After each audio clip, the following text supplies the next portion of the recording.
یا ایھا الذین آمنوا کتب علیکم الصیام کما کتب علی الذین من قبلکم لعلکم تتقون۔ اے ایمان والو، تم پہ روزے فرض کیے گئے جیسا کہ تم سے پہلے لوگوں پہ فرض کیے گئے تاکہ تم میں تقوی آ جائے۔ اگر آپ کی عمر 20 سال ہے یا 30 سال ہے یا 40 سال ہے یا 50 سال ہے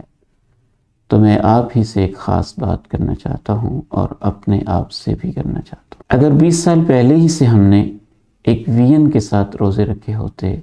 تو ہمارے اندر تقوی کا لیول کتنا ہوتا، کیونکہ رمضان کا مقصد تو اللہ تعالیٰ نے تقوی بیان کیا ہے۔ ایک مثال سے سمجھانا چاہوں گا کہ آپ سفر کرنا چاہتے ہیں یا آپ سفر کرنا چاہتی ہیں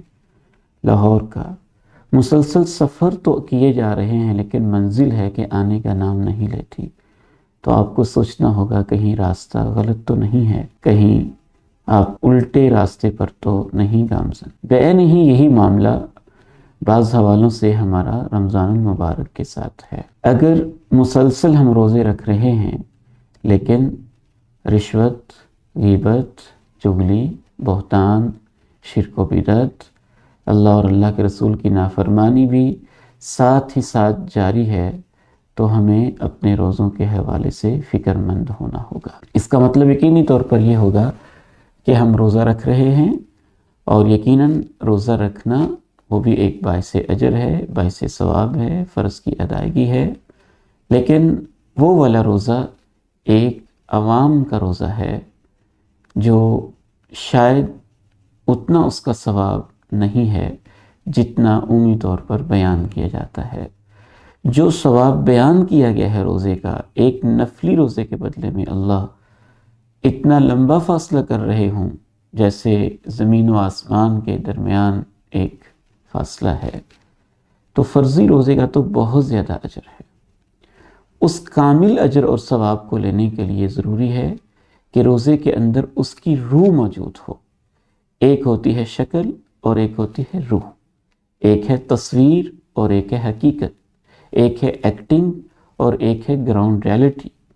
ایک وہ ماں ہے جو ایکٹنگ کے طور پہ ماں بنی ہوئی ہے،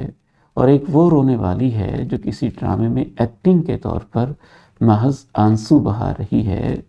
ایکٹنگ کرتے ہوئے، اور ایک وہ ماں ہے جس کے سامنے بیٹے کی لاش پڑی ہے۔ ان دونوں کی کیفیات میں بہت گہرا فرق ہوتا ہے۔ بعین ہی اسی طرح سے ایک وہ روزہ جو محض صبح سے لے کے شام تک کھانے پینے سے رکنے کا نام ہے، اس میں آپ نے روزے دار والی ایک ایکٹنگ کی ہے، یہ بھی باعث اجر ہے، یہ بھی باعث ثواب ہے، یہ بھی باعث فضیلت ہے کہ کم از کم اس نے کچھ دیر کے لیے اپنی خواہشات کو کنٹرول تو کیا ہے۔ لیکن وہی شخص اگر شام کے دسترخوان پہ رشوت کا مال لے کے بیٹھا ہوا ہے اور سود سے اس نے افطاری کا دسترخوان سجایا ہوا ہے اور دن بھر وہ غیبت اور چغلیوں میں گزارتا رہا ہے، تو اس کو ڈرنا بھی چاہیے کہیں وہ روزے کی اس قسم میں تو نہیں ہے جس کے بارے میں رسول اللہ صلی اللہ علیہ وسلم نے ارشاد فرمایا تھا، رب صائم لیس لہ من صیامہ الا الجوع والعطش۔ کتنے ہی ایسے روزہ دار ہیں جن کو اپنے روزے میں سے بھوک اور پیاس کے سوا کچھ نہیں ملتا ہے۔